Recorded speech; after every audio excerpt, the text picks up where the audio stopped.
கலைஞர் எனக்கு தெரிந்த வரைக்கும் நான் கலைஞரோட 50 ஆண்டுகளாக பழகினேன். ஸ்டாலின் அவர்களோட 40 ஆண்டுகளுக்கு மேல பழகினேன். ஜெயலலிதா அவர்களோட 92லேருந்து பழகினவன். மோடி அவர்களோட 2012லேருந்து பழகினேன். என்ன நான் ரொம்ப அளவுக்கு அதிகமான நேர்மையா இருந்ததுனால தான் என்ன எந்த கட்சியிலையும் வச்சுக்கல, வெளில அனுப்பிச்சிட்டாங்க. அதனால்தான் இனிமே எனக்கு எந்த கட்சியும் வேண்டாம் அப்படின்னா, நான் திமுகல சேர்ந்துட்டேன் நிறைய பேர் நினைக்கிறாங்க. இல்ல, நான் திமுகவுக்கு ஆதரவாளர், மாண்புமிகு தமிழக முதலமைச்சருக்கு மனதுக்கு நெருக்கமான ஒரு நண்பனாக இருக்கிறேன். இது எனக்கு வாழ்க்கையில பெருமையாக இருக்கும். நீங்க மயிலாப்பூர்ல நிக்க போறீங்களான்னா, நான் எங்க வீட்டு வாசல் நின்னாலே மயிலாப்பூர்ல நிக்கிறது தான். ஏன்னா என் வீடே மயிலாப்பூர்ல தான் இருக்கு. நான் எதுக்கு மயிலாப்பூர்ல நிக்கணும்?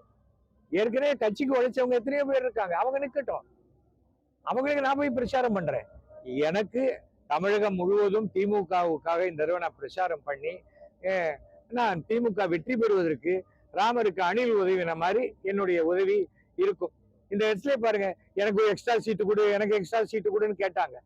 ஆனா கமலஹாசன் வேண்டாம், எனக்கு என்னால உங்களுக்கு சிரமம் வேணாம், அதான் பெருந்தன்மை, அரசியல் நாகரிகம்.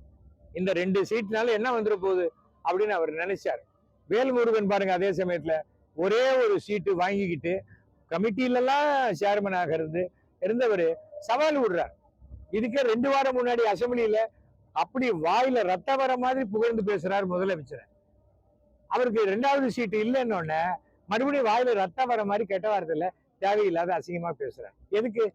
அப்போ அந்த நம்முடைய வேல்முருகனுக்கு அவ்வளவு பெரிய மக்கள் சக்தி இருந்தா அவரே பண்ருட்டில சுயேட்சையா நின்று ஜெயிக்கட்டுமே. அவருடைய சாதனை என்ன? டோல்கேட் அடிச்சு உடைச்சதுதான். வேற என்ன சாதனை? அவர் எங்க இருந்து வந்தார்? பாமக இருந்து வந்தார். ராமதாஸ் ஐயா கிட்ட இருந்தானே வந்தாரு.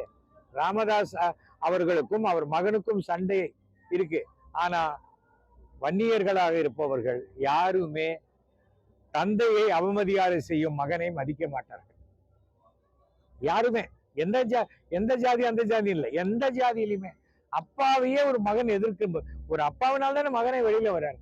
அவரே எதிர்க்கிறதுங்கிறது எனக்கு தெரிந்த வரைக்கும் கோர்ட் ஆர்டர் படி மாம்பழம் இந்த தேர்தலில் முடக்கப்படும்.